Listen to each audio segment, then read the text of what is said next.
Chers téléspectateurs de Tandem TV, bonjour. Alors, je suis ravie de vous retrouver pour une émission spéciale sur un sujet qui nous tient particulièrement à cœur, l'antisémitisme sur les campus aux États-Unis, en Europe et un peu partout dans le monde. Alors, au sein des institutions universitaires, l'antisémitisme se manifeste aujourd'hui tout à fait ouvertement, allant des insultes et des attaques verbales aux actes de violence physique et à la propagation d'un discours de haine sur les réseaux sociaux. Cette hostilité envers les étudiants et les enseignants juifs crée un climat de peur et d'insécurité qui impacte profondément les communautés juives de diaspora.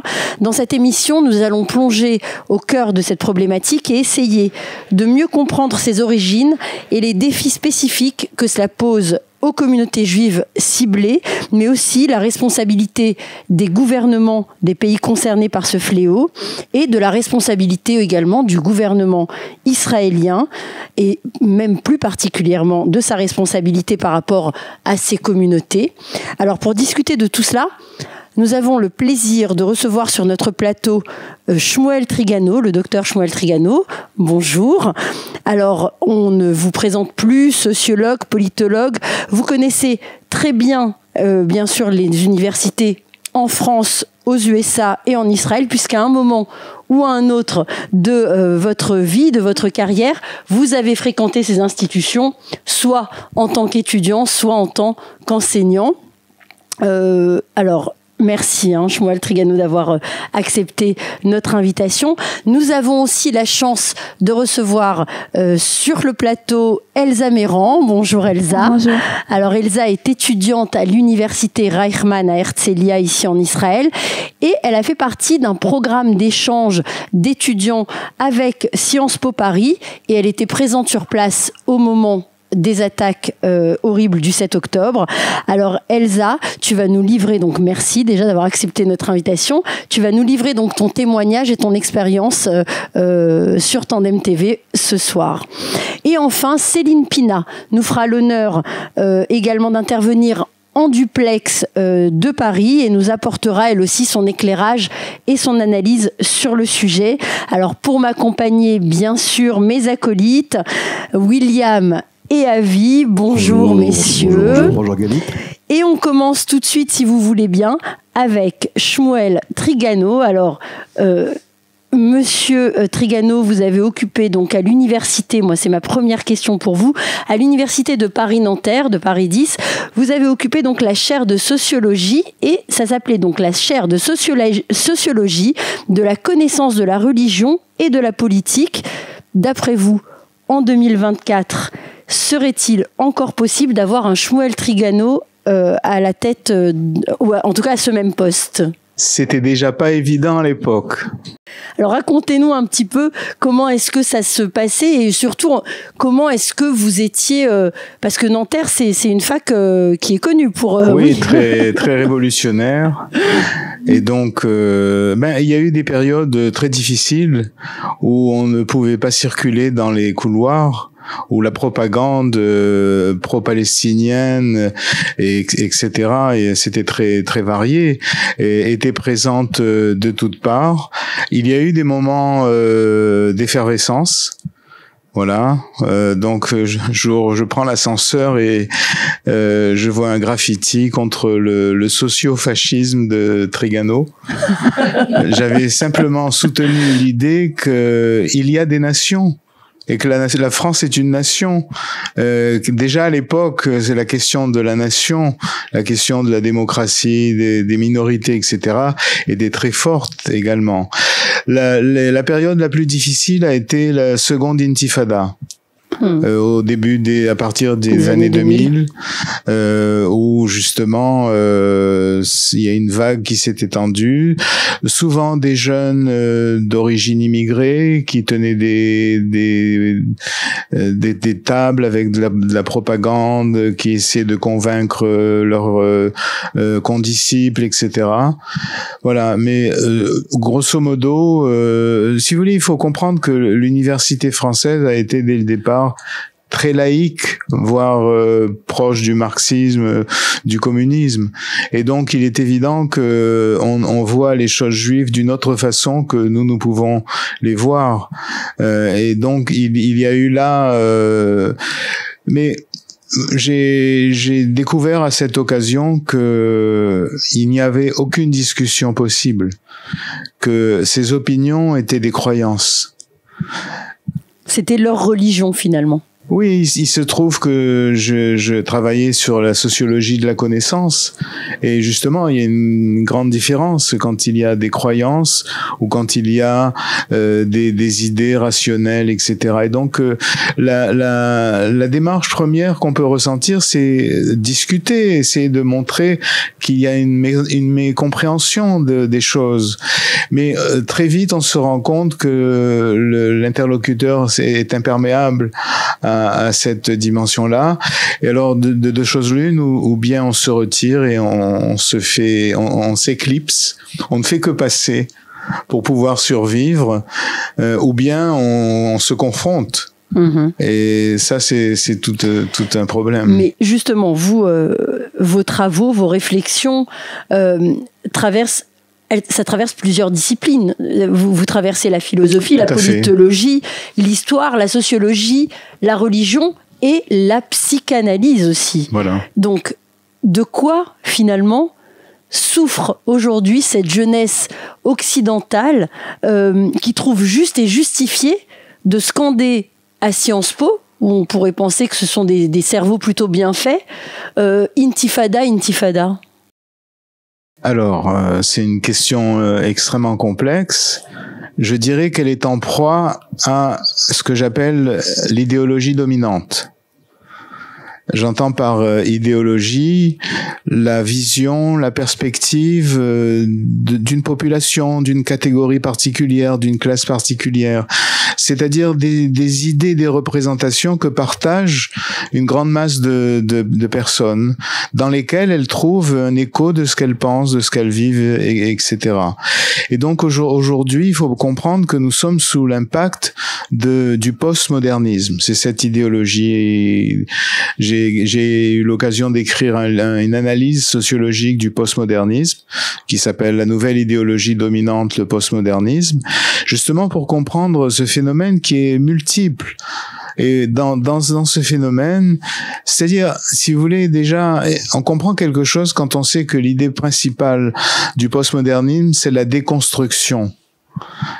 On part du principe qu'il n'y a pas de vérité. Et il n'y a rien de vrai, tout est construit, tout est imaginé, tout est faux. Donc on peut déconstruire et reconstruire. On peut dire que un homme peut être une femme s'il le veut, s'il le sent, etc. Ça c'est la théorie du genre qui est une dimension très importante.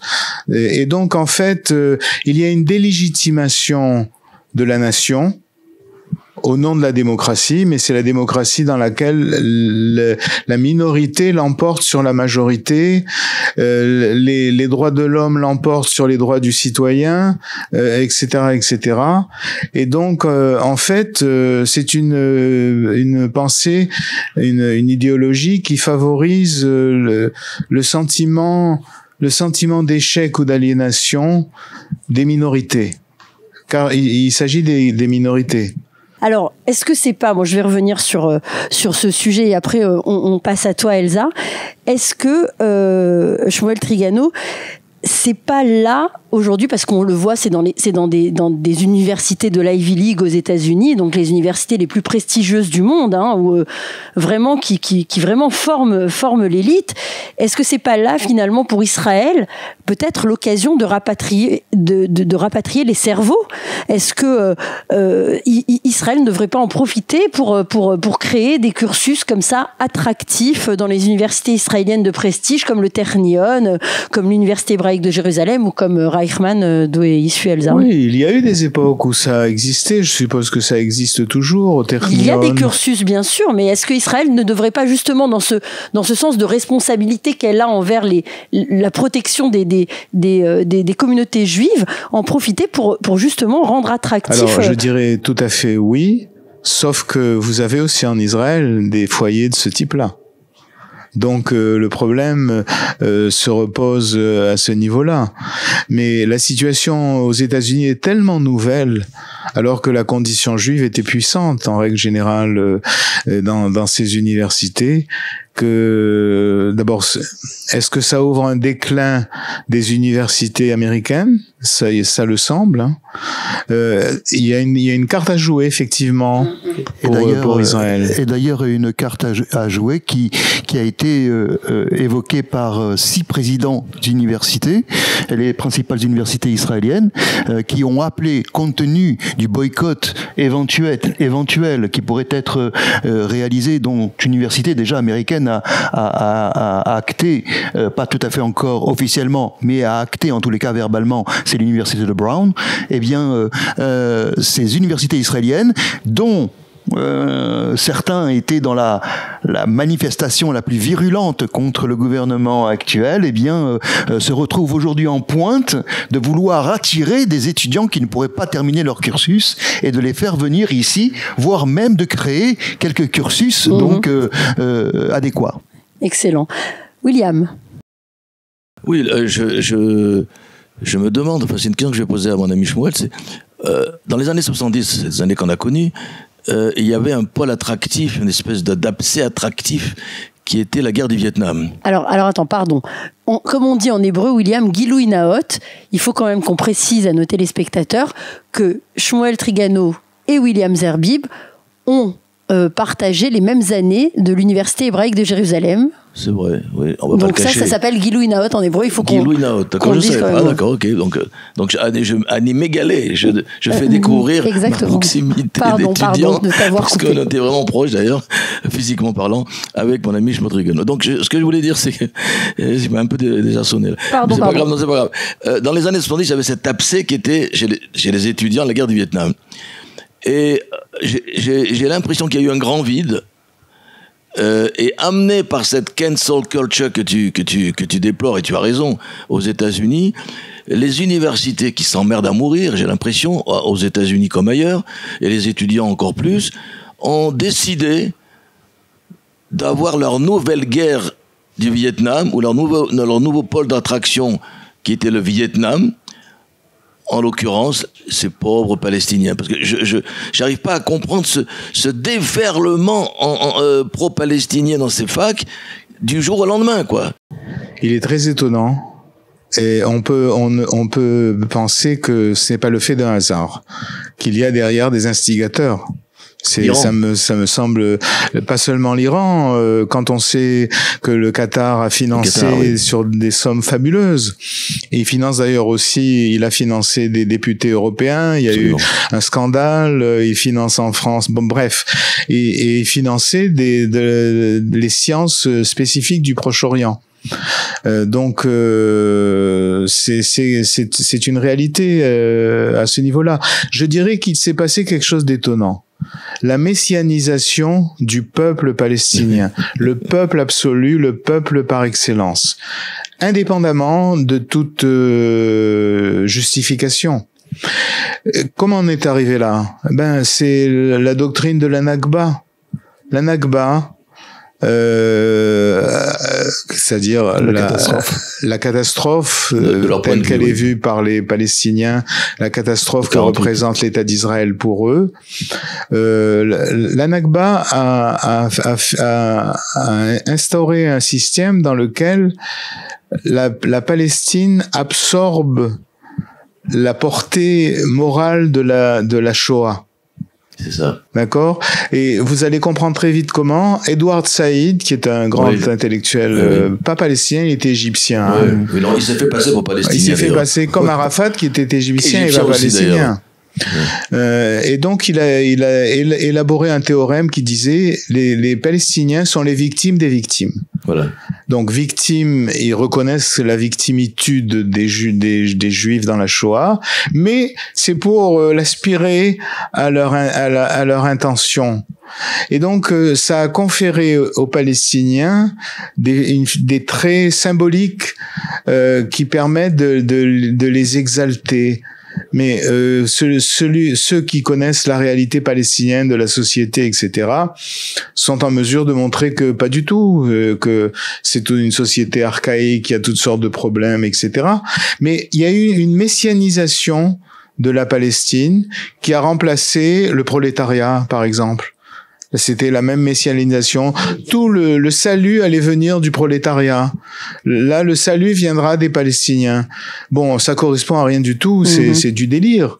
Il faut le dire, mais c'est stupéfiant de voir comment des foules peuvent concevoir une chasse aux sorcières de ce type-là.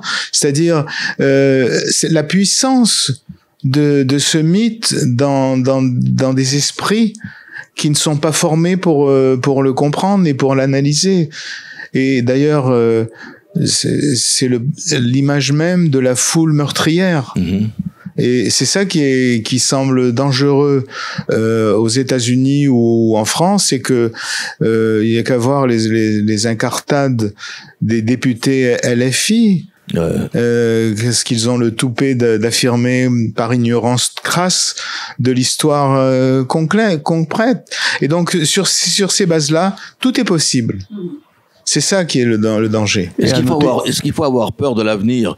Parce qu'en réalité, les gauchistes des années 70 sont devenus des socialistes bontins, voire macronistes. Est-ce qu'on doit se dire que peut-être ces fous furieux qui crient sans même pas savoir de quelle mer il s'agit, de quelle rivière, from the river to the sea, il y en a qui ne parlent même pas de la Méditerranée, ni même de la rivière, ils pensent que c'est même l'Euphrate, enfin c'est n'importe quoi. Est-ce que finalement ces fous furieux que l'on voit en ce moment en France, en Europe même, et aux États-Unis, dans 20 ans vont pas s'assagir et puis devenir... Enfin, se noyer dans la soupe, quoi. Qu'est-ce que t'en penses ? Je ne crois pas. D'accord. Je ne crois pas. J'ai écrit plusieurs livres sur les Juifs de France et l'avenir des Juifs de France. Ouais. Dans le dernier, je suis arrivé à la conclusion qu'il n'y avait pas d'avenir en tant que sous la forme de l'identité que nous avons connue après la Deuxième Guerre mondiale. Après la Deuxième Guerre mondiale, il y a eu une période, un âge d'or, si l'on peut dire, qui s'est vite terni avec la seconde intifada. Justement, parce que derrière ce phénomène, il y a un modèle plus vaste, à savoir que il y a eu en France un phénomène d'immigration. Et cette immigration n'a pas été intégrée, n'est pas passée sous les fourches codines de l'État, comme les Juifs l'avaient fait sous Napoléon. Ils ont dû renoncer aux droits juifs, à toutes sortes de choses pour devenir des citoyens français. Ça ne s'est pas produit en France parce que il y a plus de Napoléon en quelque sorte. Le problème est resté intact, et donc il y a une décomposition qui découle de cette réalité, et c'est dans cette décomposition où il y a toujours la question de l'immigration qui est en jeu. On le voit à longueur de télévision, dans toutes sortes de pour ou contre, etc. Ouais. Il y a quelque chose d'obsessionnel à ce niveau-là, et dans ce cadre-là, il n'y a plus de place pour une communauté juive. Voilà. Alors, parce que la communauté, excusez-moi, la communauté juive, elle était rentrée dans les cadres de l'État-nation français. Et donc, elle s'était réformée religieusement, communautairement, etc., etc. Mais la chose ne s'est pas faite, et les pouvoirs en place n'ont pas su quoi faire pour intégrer. C'est pas une question de religion, c'est une question de nation. C'est une question politique et pas une question religieuse. Et là, il y a une défaillance de l'État jusqu'à ce jour. Bon, merci beaucoup, Monsieur Trigano. Donc, messieurs, j'aimerais, si vous voulez bien, qu'on passe la parole, en tout cas qu'on échange avec Elsa. Donc, Elsa, toi, tu as pu bénéficier d'un échange entre l'université Reichmann à Herzliya et Sciences Po Paris. Et donc, tu es parti en septembre dernier à Paris, à Sciences Po. J'imagine que quand tu as su que tu allais avoir cette opportunité, tu as été super contente et peut-être même super fière. En tout cas, moi, je l'aurais été. Oui, j'ai été très très fière. C'est quand même Sciences Po Paris, c'est pas rien. Et j'ai reçu ce mail de la France, parce qu'en fait, c'est Israël qui accepte et après la France qui confirme si on est accepté ou pas. Et j'étais très, très, très fière. Et surtout, moi qui est partie très tôt de Paris, je suis partie à 8 ans. Donc, j'étais très contente de faire cette expérience et de retourner un peu voir le pays où je suis née. Donc, tu es retournée finalement en France à Sciences Po en tant qu'étudiante israélienne cette fois, alors que tu étais venue de France en tant que juive française et dans les écoles israéliennes. Alors, comment d'abord, est-ce que vous étiez plusieurs à partir ? Alors, je suis partie avec 3 personnes de mon cursus, mais il y avait énormément d'Israéliens. Il y a des Israéliens de Tel Aviv, de Jérusalem. D'accord. Il n'y a pas que Reichmann. D'accord. Donc vous étiez un groupe, un grand groupe d'Israéliens. Quel est l'accueil pour les Israéliens ? Comment est-ce que vous avez été accueillis à Sciences Po ? Mais bien ton micro, pardon. Au début, j'ai pas ressenti de l'antisémitisme. J'avais un peu peur, je vais pas mentir. Ça fait toujours peur. Surtout que ma famille est venue à cause un peu de l'antisémitisme que mon grand frère a vécu. Avait subi. Ouais, c'est ça. Donc j'avais un peu peur, mais je me suis dit, je vais y aller, c'est pas grave, même si mon ordinateur il a écrit en hébreu, je suis qui je suis et au final ça va bien se passer.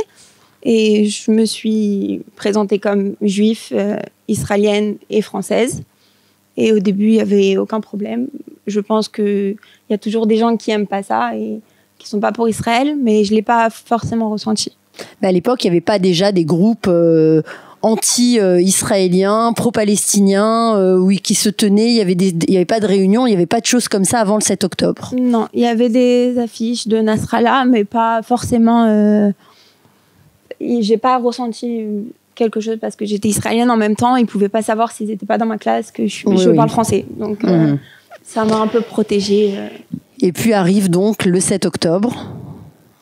Arrive le 7 octobre, c'était un samedi. Un samedi. Du coup, on a repris les cours lundi et j'ai été bouleversée. Je voulais pas aller en cours. C'était très très dur d'être loin de chez moi. Bien sûr.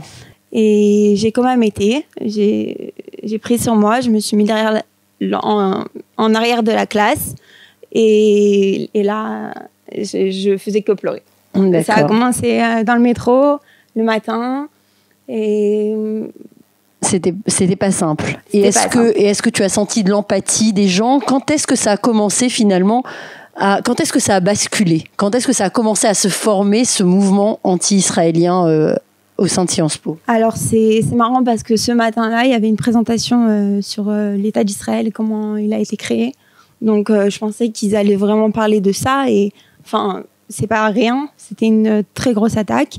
Et malheureusement, il n'y a eu aucun désolé ou ça a été une grosse attaque terroriste et il n'y a rien eu. C'est-à-dire qu'ils n'en ont pas parlé. Rien du tout. C'est passé sous silence. C'était comme si ça n'avait pas existé et qu'ils ont continué le fil de leur programme normal. Exactement, à tel point que, comme je pleurais derrière la classe à la fin du cours, la professeure est venue me voir et elle m'a pas parlé de ça. Elle pensait que je pleurais pour une note que j'avais eue. D'accord. Donc j'ai fait non, pas du tout. Je pleure parce que c'est la catastrophe dans mon pays. Et enfin, c'était vraiment... je me suis dit, mais c'est pas possible. Tout le monde sait ce qui s'est passé. Et bon, c'était... Et les autres Israéliens, et comment est-ce que vous vous êtes retrouvés ? Vous vous êtes réunis ? Vous êtes restés ensemble ? Vous vous souteniez ? Oui. Et, on a eu quelques-uns qui ont dû rentrer en Israël pour les Milouim. Donc, ils ont dû arrêter. Et les autres, oui, on était ensemble. Bon, les autres parlaient pas français, donc elles avaient plus peur que moi. Mais non, j'ai quand même eu peur. J'ai dû enlever mes notifications de Hadashot. Oui. Ouais, j'avais peur. Dans le métro, j'ai enlevé tout signe juif. Et à quel moment ça a commencé à se déchaîner ? Je pense que le 7 octobre, c'était pas encore ça allait, parce qu'en fait, il y avait encore le choc pour Israël un peu. Et je pense à partir du 20 octobre. Quelques semaines plus tard, donc. C'est ça. Qu'est-ce qui s'est passé ? Alors, il a commencé à avoir des affiches « Venez soutenir la Palestine ». Et des livres dans la bibliothèque de l'école, de Sciences Po Palestine, Israël. Bon, ça a commencé à bouger. Et on a découvert les Israéliens qui avaient un groupe d'échange. Donc on est rentré dans ce groupe. Et un groupe quoi, WhatsApp Un groupe WhatsApp. Et il y avait tous les gens des échanges, donc c'est du monde entier. Et quand ils ont vu qu'on était Israéliens, ils ont commencé à nous provoquer, à parler en arabe. Nous, on a demandé qu'on parle qu'en anglais parce qu'au final, il y en a qui ne comprennent pas. Et ils continuent à parler en arabe et nous provoquer, donc c'était pas facile. Je dois dire que l'université en soi, la directrice a été très gentille, les professeurs, il y en a moins, il y en a qui ont été très gentils et qui nous ont envoyé des mails pour nous dire qu'ils sont désolés, même si c'était pas le jour même et le lendemain, ils l'ont quand même fait. Ils n'étaient pas obligés, je pense, mais ça a été très gentil de leur part de nous aider, on avait droit à 2 absences, ils nous ont rajouté encore 2. Donc il y a eu des petits trucs, je peux pas dire qu'il n'y a pas eu, mais j'ai ressenti un peu de la peur. Et finalement, tu devais rester jusqu'à la fin du mois de décembre. Je devais rester au début janvier. D'accord. Je voulais être là-bas pour la nouvelle année. D'accord. Et j'ai pas supporté. Je voulais juste rentrer chez moi. Je voulais pas fêter là-bas. J'avais peur. Et donc tu es rentrée quand finalement? Je suis rentrée mi-décembre, dès que j'ai fini mes examens. D'accord. Et la direction, est-ce qu'à un moment donné, ils vous ont convoqué, les élèves israéliens, et ils vous ont dit si vous préférez rentrer chez vous, si vous ne vous sentez pas en sécurité? Comment ça s'est passé? Non, c'est moi qui ai été voir la directrice en pleurant un jour. C'était vraiment, vraiment très dur pour moi d'être en classe et de faire comme si que rien n'était. Et elle m'a dit qu'elle est désolée pour moi et qu'il y en a beaucoup qui ont arrêté, qui n'ont pas continué, qui n'ont pas fini l'échange, qui n'ont vraiment pas réussi à rendre les devoirs et faire les contrôles, et qu'elle comprenait que c'était pas facile d'être loin et d'être tout seul. Donc que je fasse ce que je peux et on verra à la fin.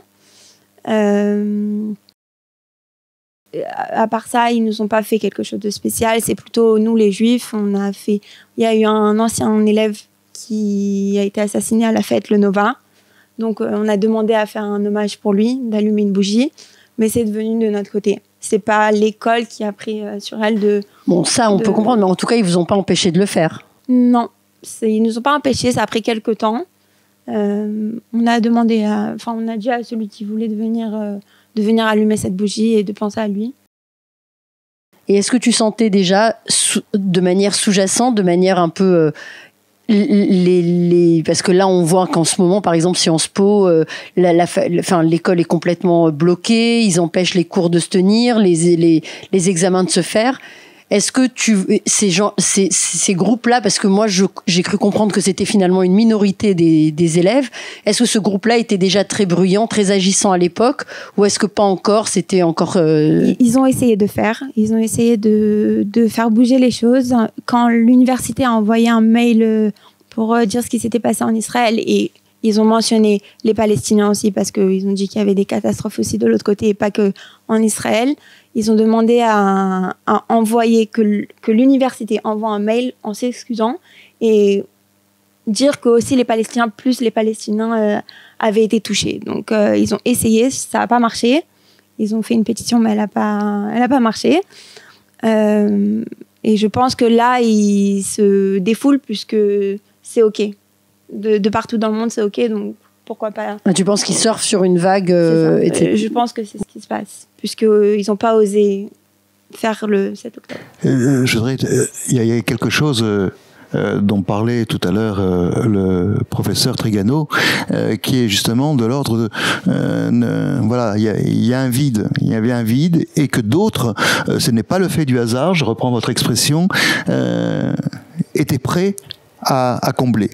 Et ce n'est pas étonnant que, en entendant ton propos, que je n'ai pas entendu le fait que tu avais vu ici ou là, des indices qui pouvaient indiquer qu'il y avait quelque chose qui se passait, il y avait quelque chose de latent et que à la moindre étincelle, ça pouvait exploser. Et en fait, Sciences Po a ceci de particulier, c'est que la majorité est là-bas pour travailler. Et l'exigence est très forte, parce que le Sciences Po n'est qu'un passage, n'est pas un alpha-oméga d'un cursus. Donc finalement, il y a cette majorité-là, et puis, comme le disait aussi encore une fois le professeur Trigano, il parlait de la minorité qui finalement phagocyte la majorité.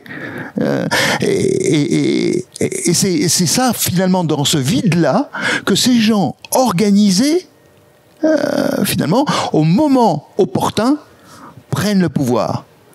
Une petite anecdote. J'étais prof donc à l'université de Nice, et puis voilà que j'invite mon collègue anthropologue à l'époque encore de ce monde, Malek Chebel.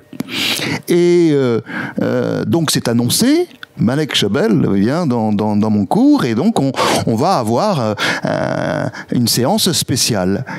Et le cours n'avait pas commencé que déjà j'avais des étudiants qui n'étaient pas de mon cours, de ma discipline, qui étaient installés, et je les reconnaissais déjà comme étant des gens, de la manière dont ils s'habillaient, la manière dont ils se comportaient, comme des gens entraînés. Ils étaient là, effectivement, espacés dans l'amphithéâtre pour préparer l'offensive.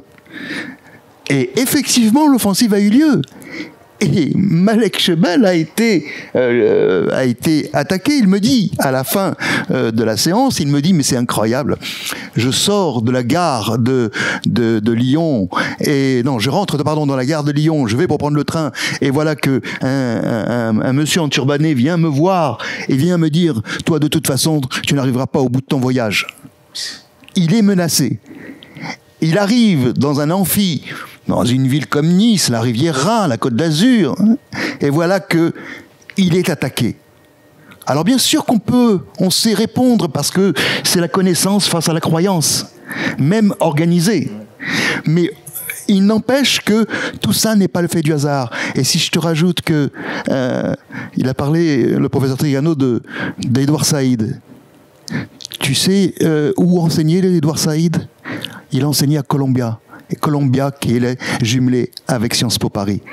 Et finalement, la singularité de cet homme-là, enseignant à Columbia, finalement nous explique que tout ça n'est pas le fait du hasard, qu'il y a une espèce d'arc antisémite qui a traversé l'Atlantique, qui est revenu en Europe, et qui finalement aujourd'hui fait le transit.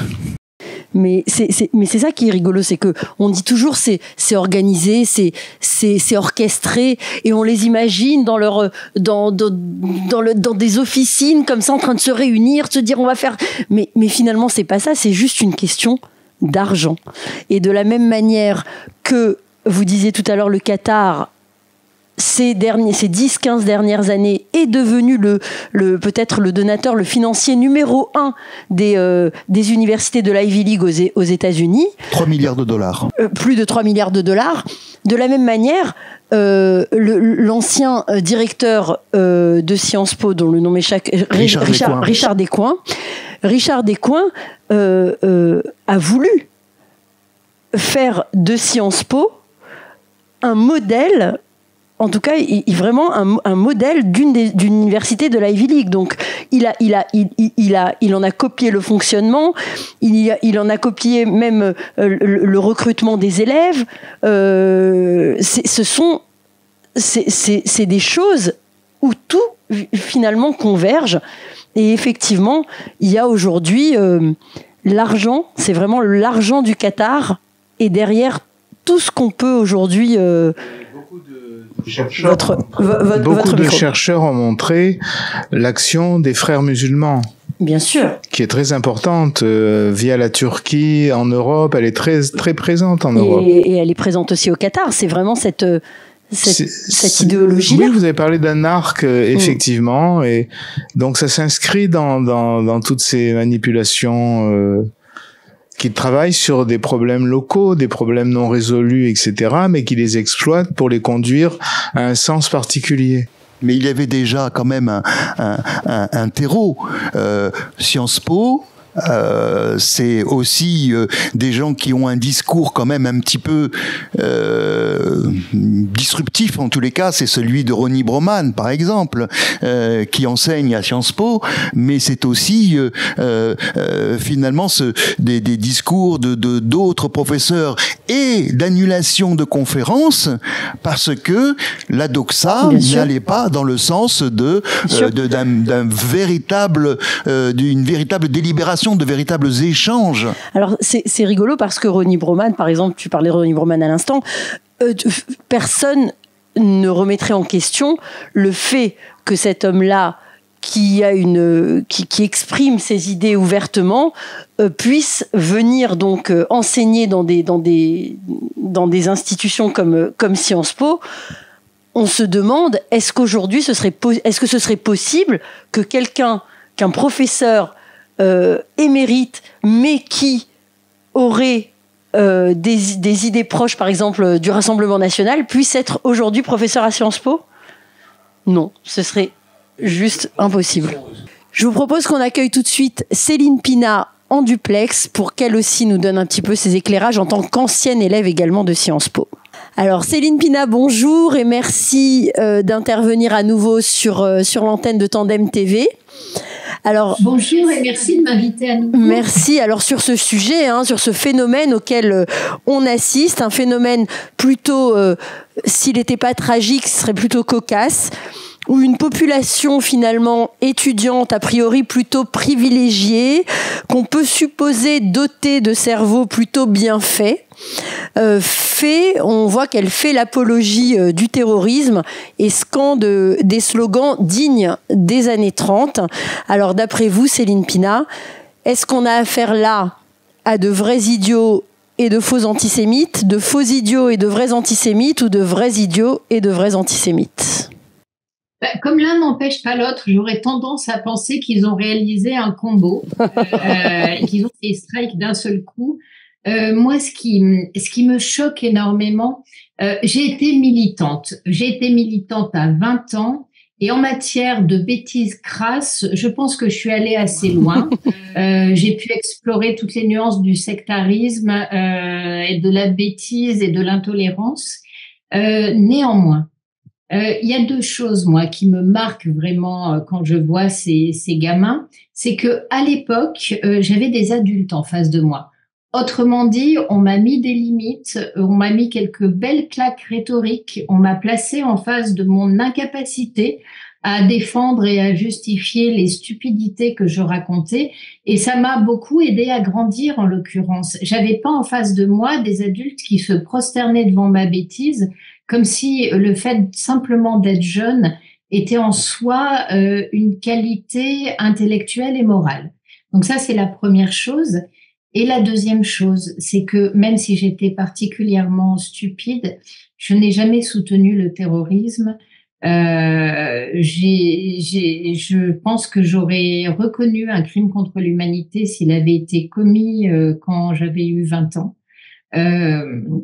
Et je pense pas que j'aurais crié Hamas résistant, parce que même dans l'insondabilité de ma bêtise d'alors, il y avait quand même, j'allais dire, quelques limites et quelques valeurs, principes ou idéaux qui n'avaient pas sombré dans le désir de toute puissance.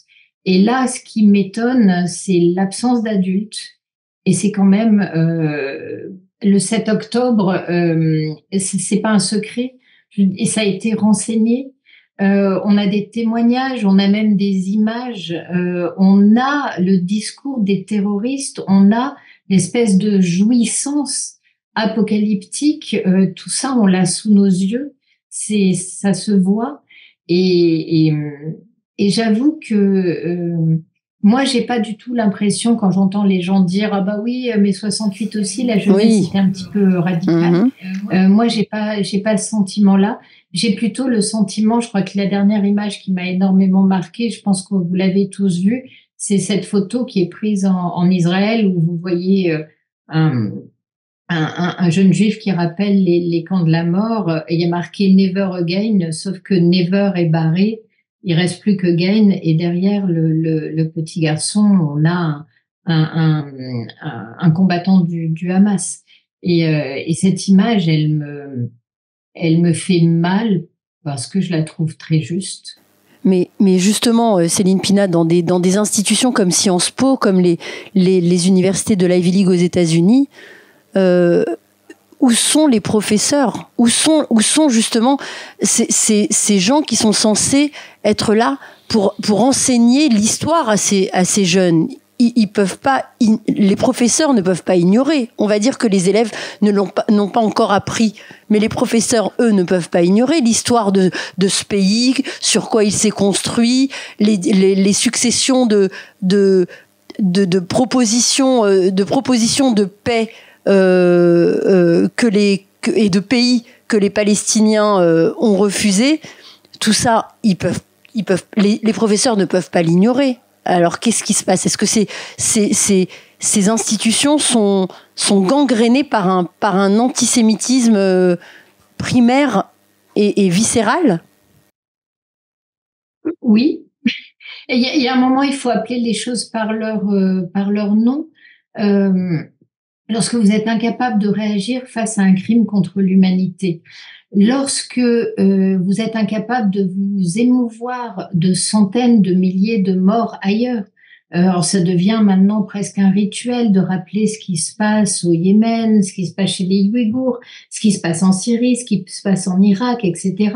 Et de constater qu'en fait, le seul moment où des gens vont exprimer de la compassion pour des enfants, des femmes, des hommes, des civils tout simplement tués, c'est uniquement s'ils sont palestiniens, et pas parce qu'ils sont palestiniens, mais parce que cela leur permet de dérouler un discours dans lequel les Juifs sont diabolisés, dans lequel on les accuse de commettre un génocide pour pouvoir en faire de nouveaux nazis et laisser entendre que, comme ils auraient soi-disant obtenu leur pays grâce à la Shoah, eh bien, puisqu'aujourd'hui ils sont des nouveaux nazis, non seulement ce pays, il n'est pas légitime de le leur laisser, mais il est tout à fait légitime de les massacrer.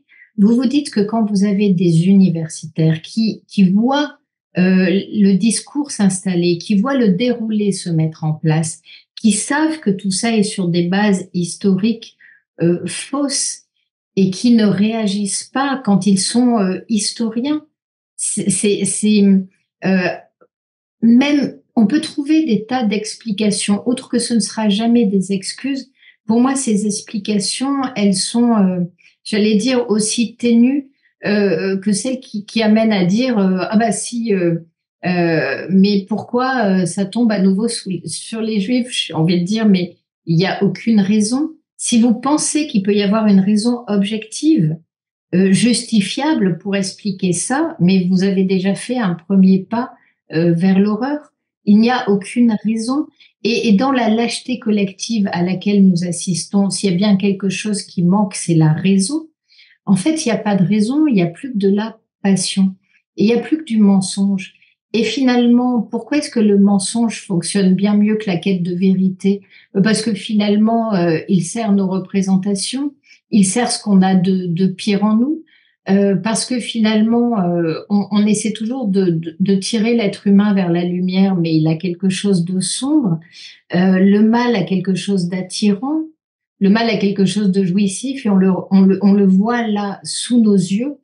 Et même si, parce que là, quand il s'agit des professeurs, sont pas des élus, ils ont aucun électorat à draguer.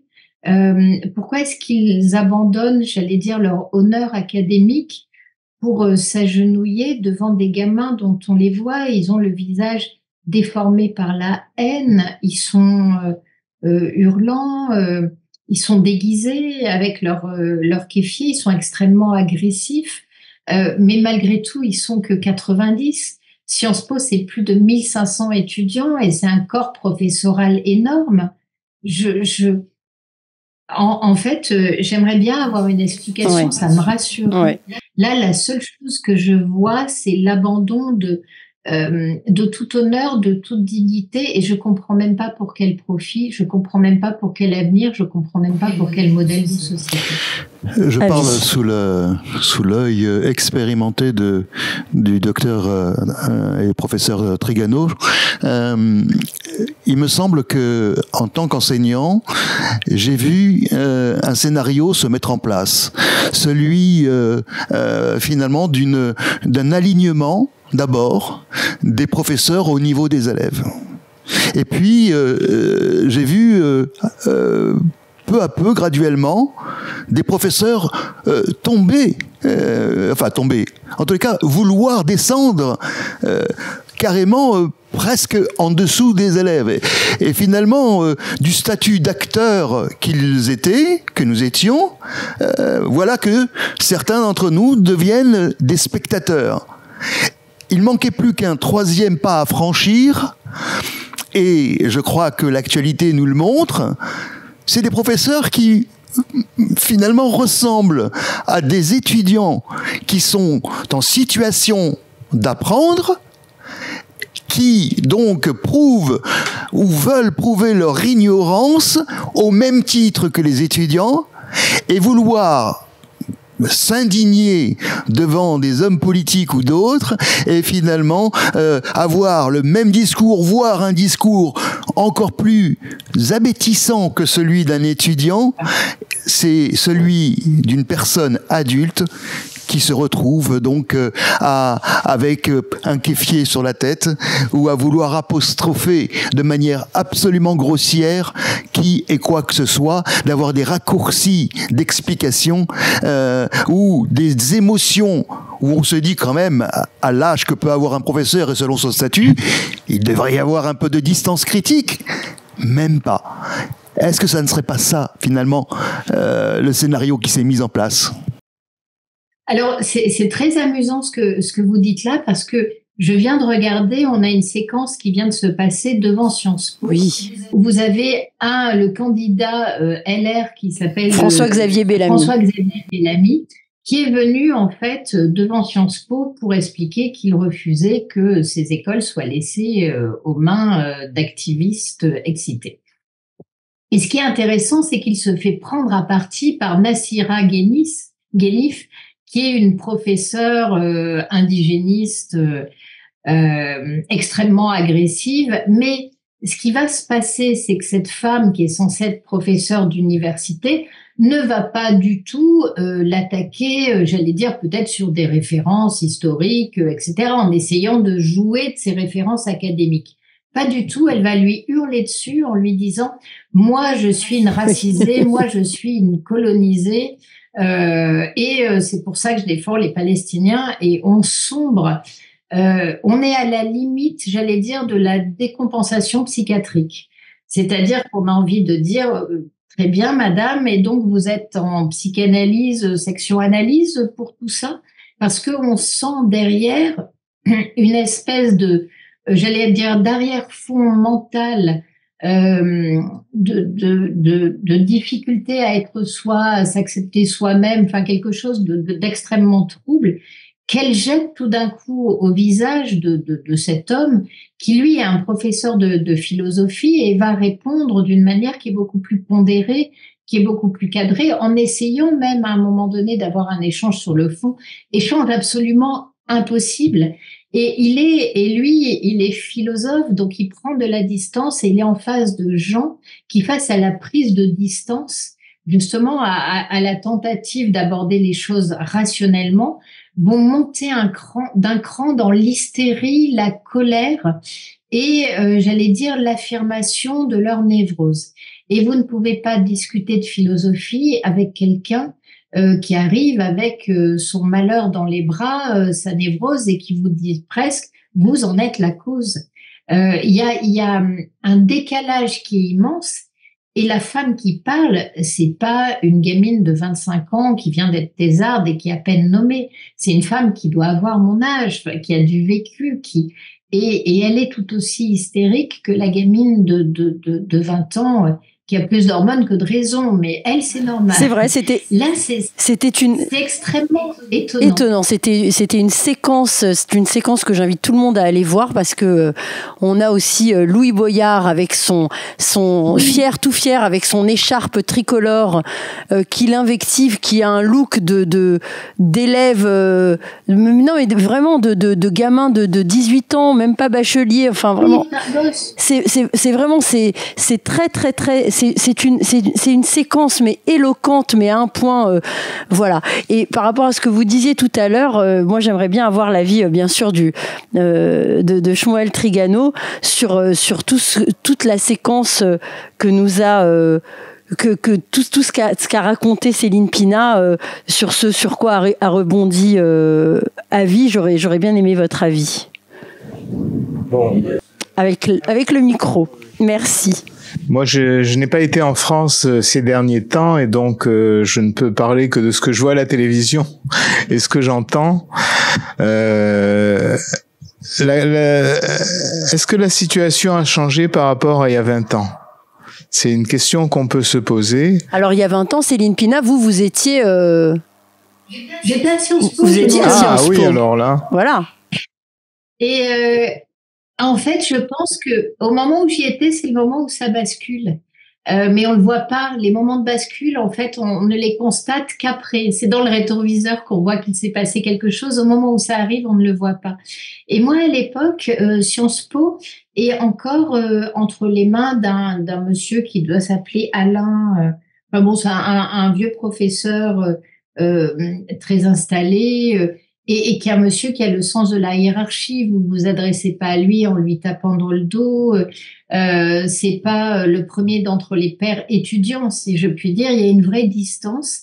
Et la notion de professorat, à ce moment-là, signifie quelque chose lorsque vous êtes étudiant. Ça ne veut pas dire que vous n'allez pas les chercher de temps en temps. Ça ne veut pas dire qu'à notre époque, on ne se révoltait pas.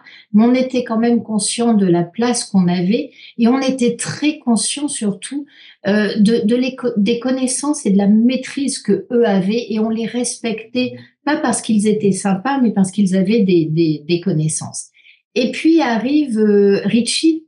C'est déjà pas rien d'appeler un homme qui va tenir une des plus grandes écoles de la France, qui s'appelle Richard Descoings, de l'appeler Ricci dans le titre d'un livre.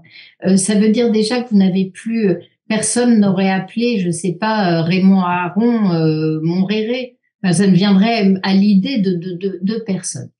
Et Richard Descoings, quand il prend finalement Sciences Po, c'est pas quelqu'un qui a une œuvre extrêmement dense. C'est quelqu'un d'extrêmement intelligent, de brillantissime, de tout ce que vous voulez. Mais déjà, pour prendre le pouvoir à Sciences Po, il va s'appuyer notamment sur les étudiants. D'une part sur les étudiants et d'autre part sur un fantasme qui est de devenir, que Sciences Po devienne le Harvard français. Sauf qu'il n'en a pas les moyens et il va pas essayer de devenir le Harvard français en recrutant les professeurs les plus brillants. Au contraire, il va y avoir plutôt une chute dans le niveau des recrutements qui vont être faits, mais en donnant de plus en plus de pouvoir aux étudiants et en avançant vers cette idée, vous savez, en gros aujourd'hui, l'érudition, c'est pas très respecté. En revanche, si vous allez dans 3 associations et que vous voulez à la fois sauver les baleines, les migrants et j'allais dire sauver la planète, mais pas en augmentant vos connaissances, hein, en dressant le procès de tous ceux qui vous ont précédé, les fameux boomers, eh bien, à ce moment-là, Sciences Po vous ouvre ses bras.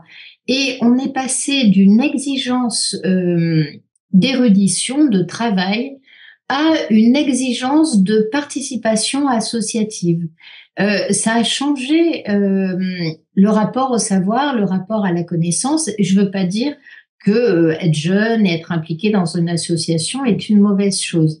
Ce que je veux dire, c'est que faire de certains engagements, il fallait quand même que ces engagements soient finalement assez woke, une façon d'évaluer la richesse académique de quelqu'un, c'est peut-être pas forcément une bonne chose. Et qu'à un moment donné, on a mélangé énormément de choses et ça a abouti à la fois à moins d'exigences dans la formation, moins d'exigences dans le recrutement, et puis à une baisse du niveau des professeurs, puisque ceux qui étaient le plus dans cette logique un peu UKID,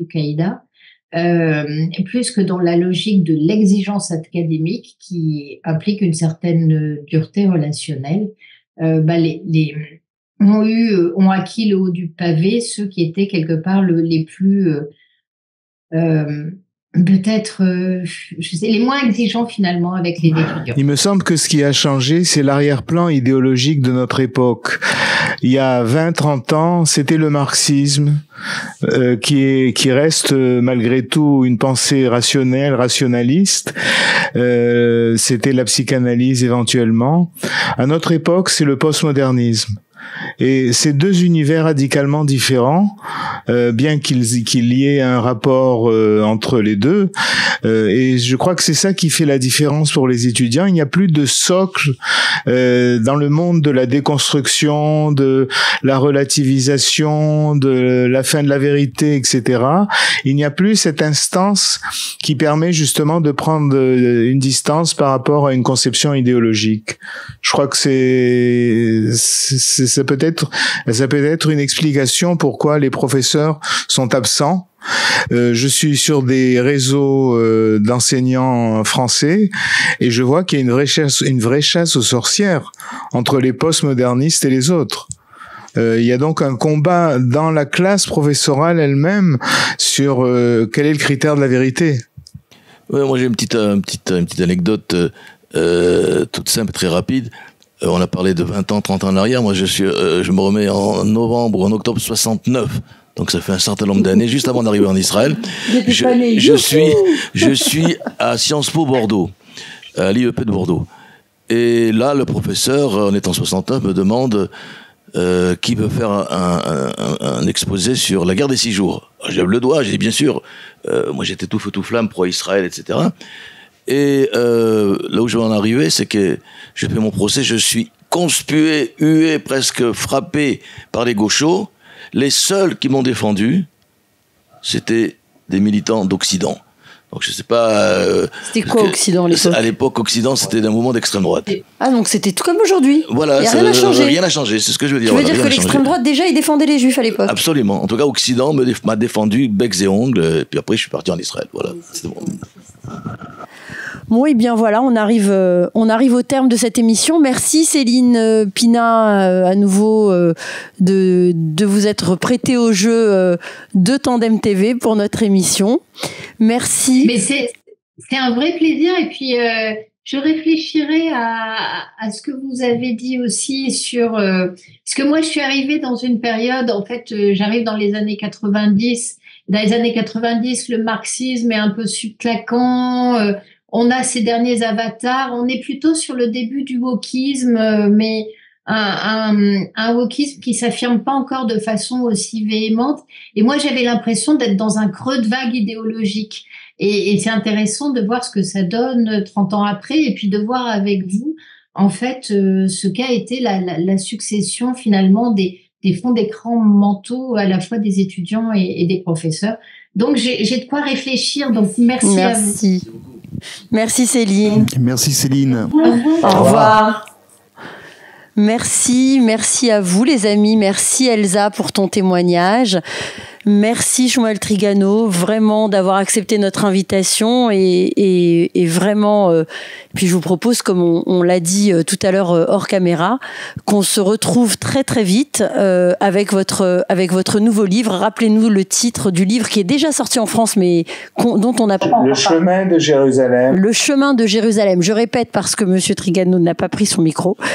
Le chemin de Jérusalem, et on se retrouve très très vite avec vous.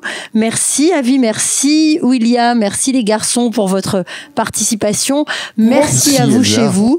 Merci Elsa, je lui ai dit. Merci de nous suivre toujours plus nombreux sur Tandem TV. Et puis on vous souhaite quand même un Chag Sameach pour ce Yom HaAtzmaut qui va être un petit peu différent des autres. À très vite sur Tandem TV. Portez-vous bien. Au revoir.